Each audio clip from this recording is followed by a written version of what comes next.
Welcome to MegaBucks Radio. Conversations with successful entrepreneurs, sharing their tips and strategies for success. Real-world ideas that can put MegaBucks in your bank account. Here's your host, Nina Hershberger.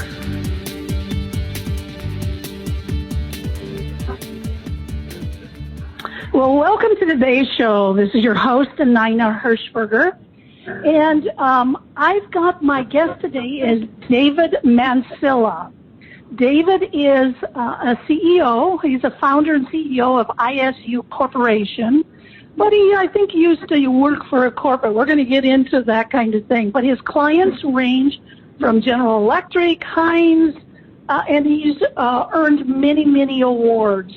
But his expertise doesn't stop there. He's also the host of the Break Free podcast that has thousands of downloads, where he shares valuable insights and experience for the new generation of entrepreneurs. So, David, welcome to today's show.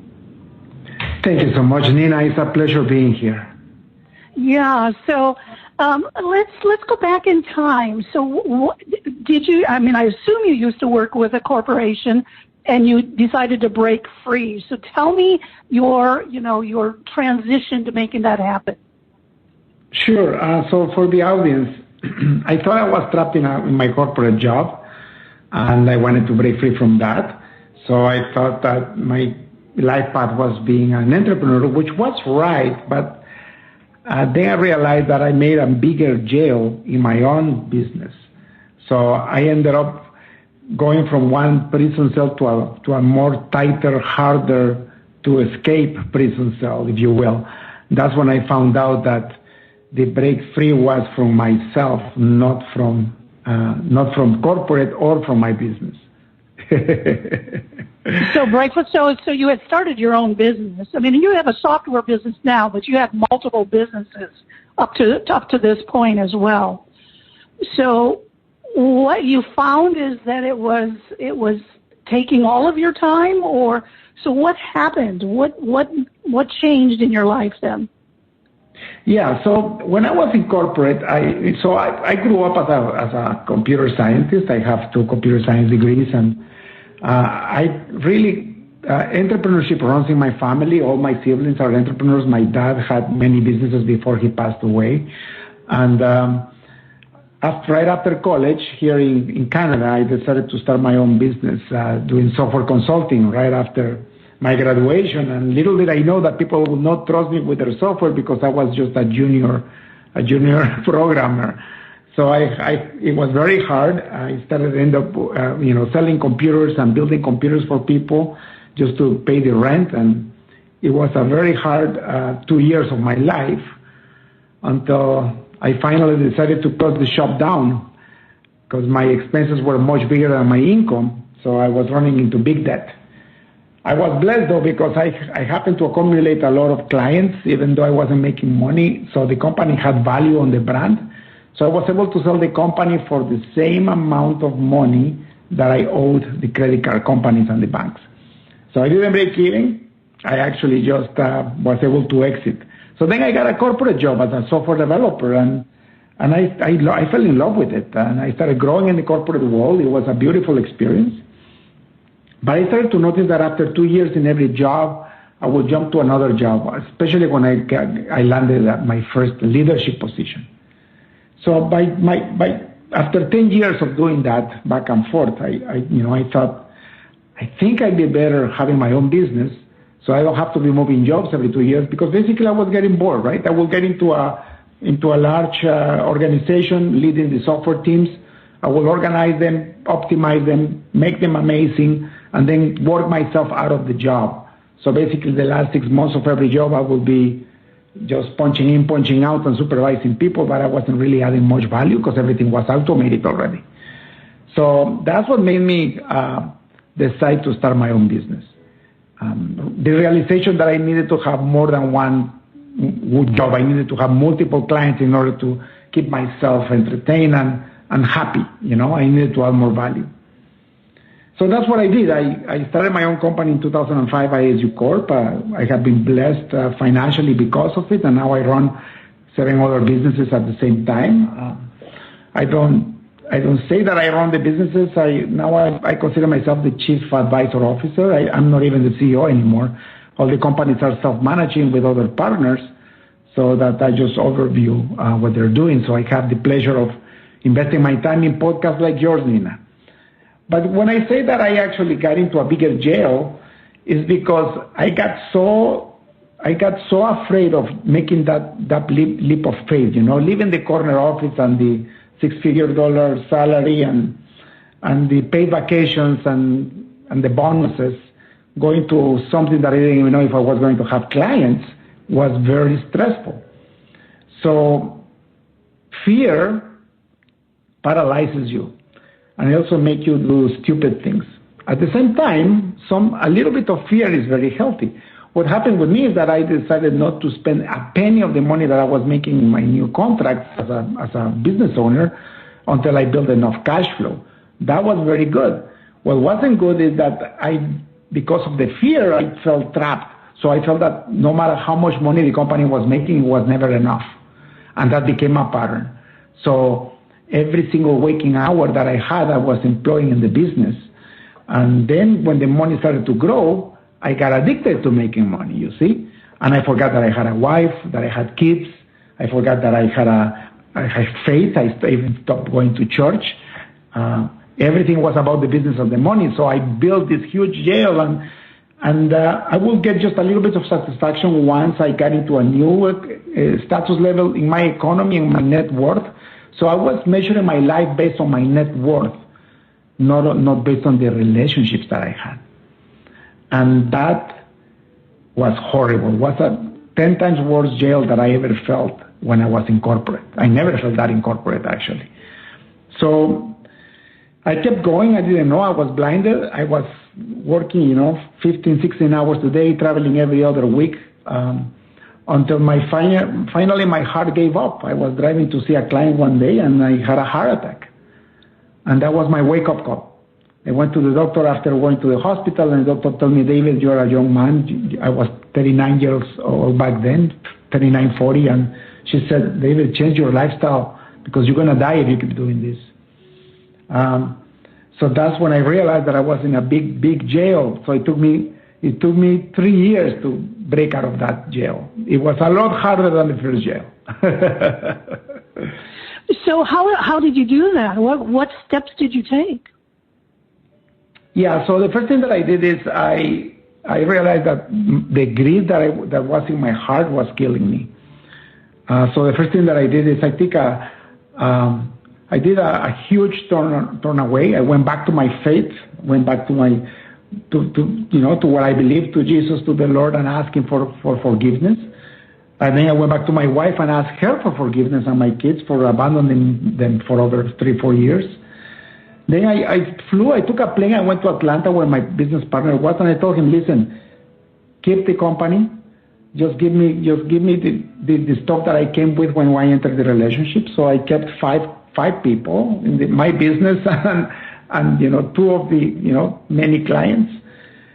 And that wasn't enough to make payroll, not even enough to make payroll. To give you an idea, we had 110 people, and I kept 5 of the people and 1 of the contracts. So the person that was helping me run the office told me, David, what we're going to do? And I said, I almost died from this thing. So if we have to close the company, we can get jobs. We're all smart people. So I left a company that was dying. Because I made it, I killed it.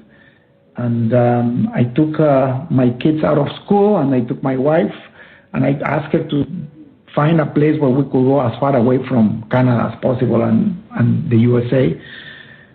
And I asked her not to buy a return ticket. So she booked a plane to Thailand, and the 5 of us went to Thailand. I have 3 kids. And I didn't turn on my phone.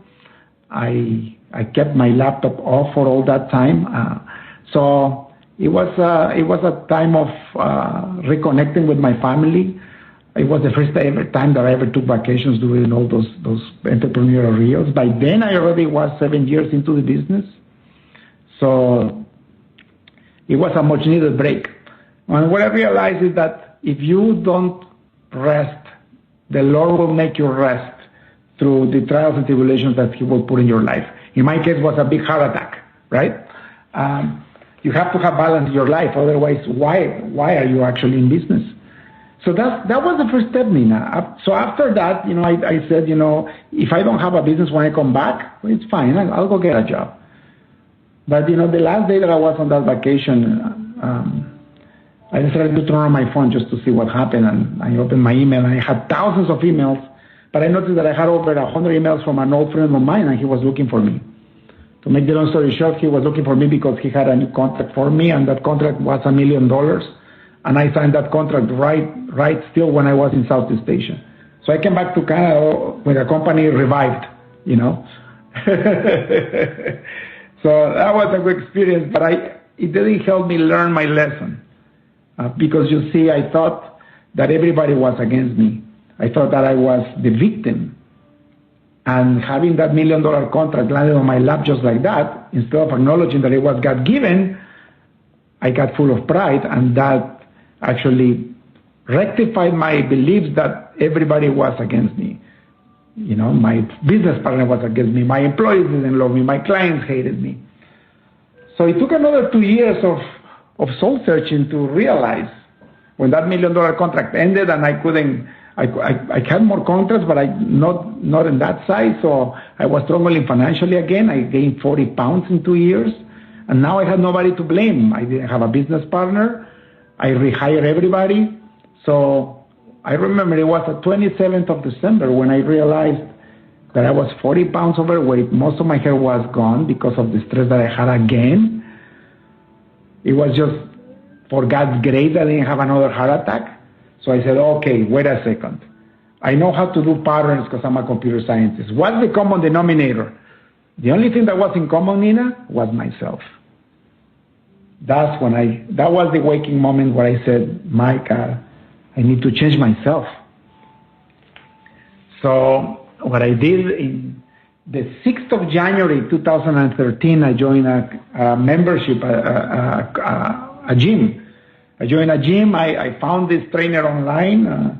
His name is Chris Getting, very, very good trainer if you want to lose weight fast and get back in shape. I did that because I didn't know what to do, Nina. I didn't know where to run. I didn't have any mentors back then because I had lost every relationship that I had. So I said, the only thing that I know what to do is how to train my body because I'm a very disciplined person. So I started the program was a 3-month program where you needed to work out every single day of the week. I started like that, but by the 4th day, I was doing 3 hours a day instead of 1 hour a day. I ended up doing 4 hours a day for those 3 months. I went from 200 pounds to 159 for 30% body fat, all the way down to 10% body fat in 3 months. But most importantly, when I was at the gym, most of the time I was on the treadmill. I was running or walking, or I was on the elliptical machine with my hoodie on, listening to podcasts. That's why I love having podcasts now, because the Lord really used me to change my life back then. So I started listening to spiritual leaders. I started listening to pastors, preachers. I started listening also to business leaders to try to figure out what happened to me. And then it really clicked. I had the victim mentality. Victimization is a form of pride. And pride is demonstrated by thinking that you are better than everyone else, or by thinking that you are the victim and the world is against you. They are both the same pride. And when you are proud, you die. So forget about the body transformation. The mind and soul transformation was what really changed. And also I learned a ton about business. I realized that I wasn't a leader. I was mostly a military general, if you will, that was giving orders without having a culture. I had a horrible culture. So I went back to school. I took a leadership course for 1 year, specifically for technical people that want to become top leaders in an organization. That helped me tremendously. And I went back to my faith, and I grabbed I grabbed myself to the Lord, and I was walking in His path. And that year we lost money, but we didn't go out of business because I was learning, I was working out, I was changing myself. And then the first miracle happened in December 2013, Nina. That was the first month in my history of my business that I didn't have enough money to do payroll. And usually we do payroll 15 days before during Christmas, so people can get their money before so they can go shopping and have a nice Christmas. So it was December 10th, and my business manager told me, David, we don't have any money in the bank to do payroll. What are we going to do? But my faith was so big. I was so certain that the Lord was going to provide that, I said, a miracle will happen. And I didn't know where the money was going to come from, but I was certain that somehow we were going to make payroll. One day before we needed to run payroll, my office manager was at the gym, and she calls me and she says, David, a miracle just happened. I'm like, what happened?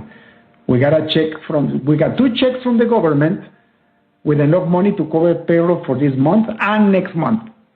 So it was thousands and thousands of dollars. And I said, what? So I got surprised. I ran to the office, and then I realized that, we had applied for some tax credits back in 2010 and 2011 for some software that we did that revolutionized the software industry in this country.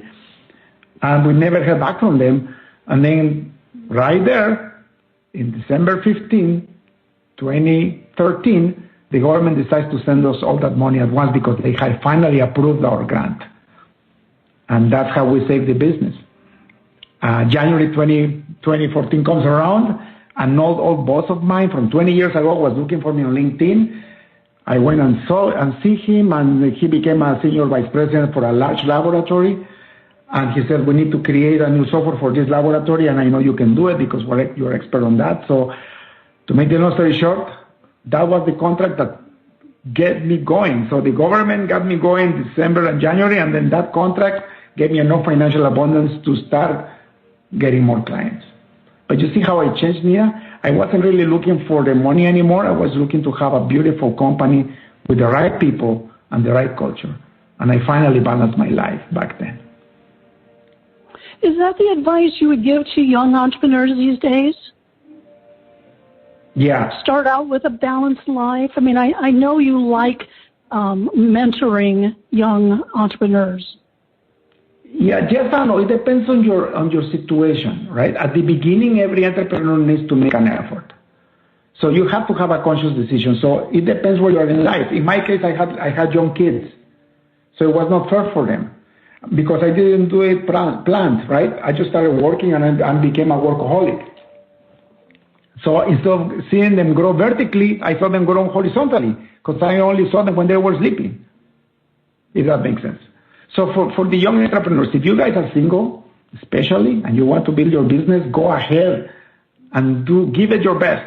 But still try to find a balance because you're going to burn out. If you do it too long, you end up like me. You end up burning out. So for me, it's better to put in 8 to 10 hours a day. Very well done. Focus on what you really need out of the business and you want out of the business than spending 12, 13, 14, 16 hours a day just spinning your wheels and, burning the midnight candle in both ends without any success, which is what happened for me too. I quickly realized in 2013, one of the books that I read was the 4-Hour Work Week by Tim Ferriss, and I learned about the 80-20 rule and the Pareto law. And basically, that rule says that 20% of your efforts are responsible for 80% of your results. And since I learned that law, it's like the law of gravity. We don't know where it comes from. That's how nature behaves. If you look at the highways, 20% of the highways carry 80% of the traffic in the city. It's incredible, and it happens with Medicare, for example. In medicine, 20% of the patients spend 80% of the budget of the healthcare system. It's everywhere, and we don't know it. So my advice, when I tell young entrepreneurs is, you have to do your effort, especially at the beginning until you break even, but always remember the 80-20 rule. What's the 20% of your effort that is going to give you 80% of what you want? But to find out what that 20%, you need to make a big effort at the beginning to realize what's the 20% that is working, what's not working. Because you don't know what works and what doesn't work until you try it out. That's number one. But most important than that is find mentors, like, people like in your podcast. Because when you find mentors that have done what you want to do, you're going to do it much faster because you most likely are not going to repeat the mistakes they have done.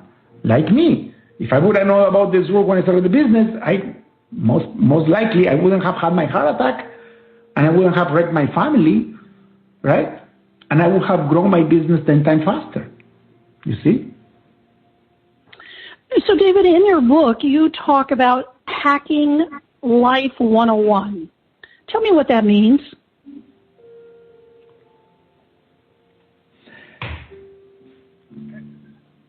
What that means, it comes around about the same thing what we're talking about, Nina. When you're hacking your life, what you're saying is you're putting what's most important first. You're opening up your eyes and you have to realize what fulfills you. That's life, isn't it? We get into emotion. Human beings, we're experts on making routines. We're experts at doing something, and that's our brains actually. Our brains automate everything. Our brains are, so the organ, the brain is the most energy consuming organ in your whole body. And it knows that. So what the brain does is it creates repeated patterns. It creates a shortcut in your brain to create the same pattern so you don't have to think about what you're doing, you just do it. I'll give you an example. If you drive from home to your office every single day, eventually, in about 4 to 5 months, you won't even think about your drive. You're just driving, you're stopping in the right lights, and you're stopping for the traffic, but you're not even thinking about it. Your brain is occupied doing something else, and your subconscious mind is driving that car. And sometimes it's scary. Has it happened to you that you get home or you go to your office and you're in your office and you don't even remember how you got there? Yeah, of course, it happens to all of us, yeah. Right? That's your brain automation. The problem with that is that if you put on your subconscious mind a routine that is not good for you, that is against you, you're going to keep doing it over and over again, and you're going to keep getting the same horrible result and the pain, and you don't even know why you're doing it. That's how you create addictions. The addiction is not just the substance, it's also the brain patterns that are created that automate that habit. So hacking life 101 is sitting down and realizing that you're here just for a set period of time. You don't even know how long you're going to be on this earth, and that everything that you do in your day matters. And you need to understand how your computer works. Your brain is your machine. You know, when you realize who you really are and you know that you're in control of your brain, just the fact that we know that we have a brain makes us realize that we're more than our bodies, and we have control over our bodies. And that's what faith comes in too, right? But if you think about it, your life is not your job. Your life is not how you make money, right? You are not your business. What we have is a problem of identity. So hacking life 101 first is defining who you really are. Who are you? Because if you don't know who you are, you will never be fulfilled in life. For me, for example, I thought money was going to fulfill me. And instead of fulfilling me, it almost killed me. It wasn't that, right? Because I am not my money either. I am not my business. I am much more than that. So let's talk about identity. Who are we? You know, we come to this world and we don't really know who we are, but what we can observe is that we're the most advanced species on Earth. We know that we're made on God's image and that He has given us dominion over the whole Earth. There is no other species on Earth that are more intelligent than us. And also, we have one of the weakest biological bodies in the animal kingdom. And yet, we have dominion over disease, over plants, over animals. We control everything in this world. Why? Because we are creators as our God is a creator. You see? So that's who we are. We are children of the Most High God. Therefore, money will not fulfill you. You know, going from a relationship to relationship will not fulfill you. The only thing that will fulfill you is realizing that you are a spirit that has a soul that lives in a body, and that you can control your soul and you can control your body. If you control your soul, your body gets controlled automatically. And the only way to actually be fulfilled is to enjoy your life with your Creator, with God, and with the family that is around you. And if you don't have a family, you can go and find a family, people that love you for who you are, not for what you have or what you do. And yes, money is important, right? Sometimes people tell me, how can you talk about money is not important or money is not the first thing in your life if you have so much of it? Well, I almost died trying to get it. And I tell you the truth. It's not fulfilling. I think Jim Carrey said that, right? He said, I wish you had my success, my fame, and the money in the bank to realize that that's not it. It's funny, Nina, I was just in Guatemala. That's where my home country is. I was there for 6 months. I was there for a month, but we realized that my wife had cancer in her throat. Throat cancer. So we ended up staying 6 months because we tried to get her healed there because the Canadian system is not so good for appointments. So I went back to my roots and I realized, we were in a very small apartment, 1,000 square feet in a very modest part of town, and we were very happy, even with this horrible illness that we were going through. Why? Because we were focused on what matters and our heart is fulfilled. And so that's hacking life. We go from job to job, trying to get from this car to a better car or whatever it is, right? People, let's talk about sports people. They fall in love with the sports that they are good at. And then what happens? Their body gets older and they have to retire, and what's left? A hole in their heart, right? You also in the book talk about passive income. That must help to be able to live the life like you're talking about. Tell me what you're talking about with passive income. Yes, super important. So I just told you that money is not everything, right? However, you know what the Bible says? The person that doesn't provide for their family is cursed. So it's not important, but it's not important on the highest level, but you have to be able to provide, right? So for me, my goal was after I had the heart attack and after I realized after 2 years that, I was my worst enemy. For me, my goal was how can I make enough passive income to cover my basic expenses? Why? Not to retire, but to have enough time to do the things that I love to do, that I'm called to do. Have more time with my kids, with my wife. And in my case, now that I have even grandkids, have time to give back to society in terms of podcasts like this or writing books.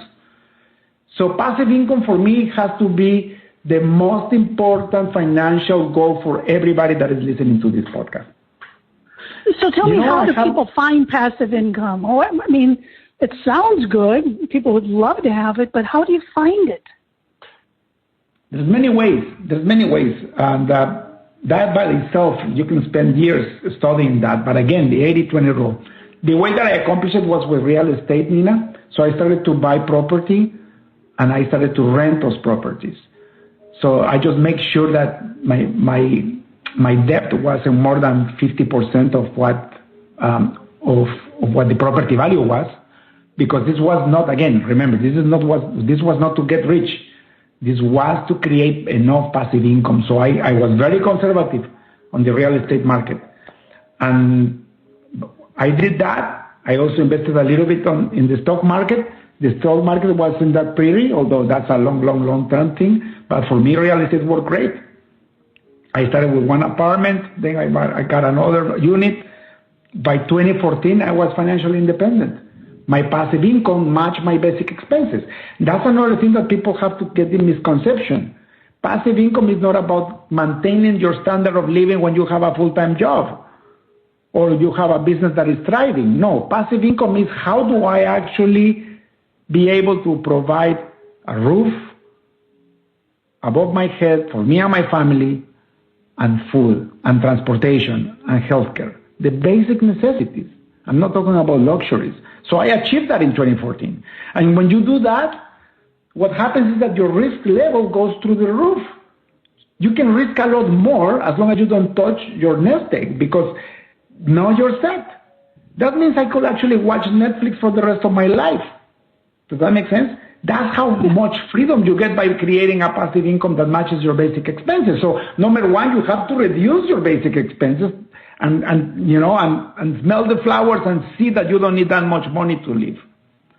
Then you have to try to invest in the right places for the recurrent revenue so that you can match that. Once you have that and you maintain it, because by the way, there is no such thing as passive income. You always have to manage. Otherwise, it just slowly deteriorates. You have to manage and grow it, always. But it's not a full-time job, right? So in my case, my wife takes care of our real estate portfolio now, and yeah, it is time-consuming, but I'm telling you what, 1 day a week maybe, right? Sometimes we have to work a lot harder because something happens, but in average, it's very minimal. It's the 80-20 rule. With 1 day, with 20% of her month, she fills everything, 80% of our needs at once, right? Fascinating, yeah. So, David, I am looking at the clock, and that clock is never it always is going too fast. If one last thing, if you were a young person starting out again, what one piece of advice, and maybe you've already covered it, but what one piece of advice sounds like not only would you, if you didn't have kids, you'd work really hard, but at the same time be thinking of that passive income, because at some point, that's the ultimate goal, is to be able to do that. Do you have a crystal ball? Is there certain kinds of industries, certain kinds of companies that are good these days? Yeah, so I'm going to get, for the audience, if you want to get into business, for me, based on my experience, it's a lot easier to thrive on a service-based business. Having a service business has been the key for me. The other companies that I have are also software companies that provide services one way or another. The only company that has inventory, if you will, is my real estate business because I have physical property. But running inventory in a brand new business is very, very complicated. I tell you because my brother owns a big business with inventory and took him 20 years to become very successful. It's a lot faster. It's a lot faster to become successful in a service business. So whatever it is, think about opening up a service business, and you'll find success. That's easier. It's the 80-20 rule in business. Number one.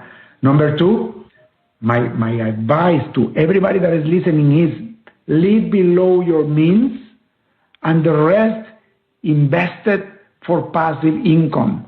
Don't look for the get-rich scheme. I have lost a lot of money trying to invest in something that is going to 10x in 1 year. That doesn't happen. Persistency is what's required to create a passive income that matches your expenses. So live below your means in your company.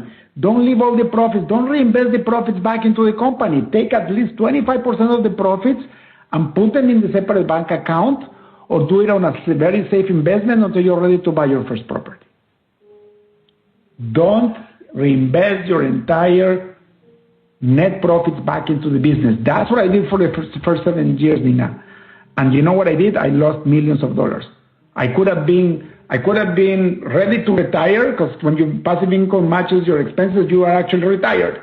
So I would have been ready to retire 5 years earlier if I didn't have that greed of making more and making more. And a lot of the entrepreneurs that I know, even today, they are still living based on the millions of dollars that they make a year in net profits in their companies, and they still don't have passive income.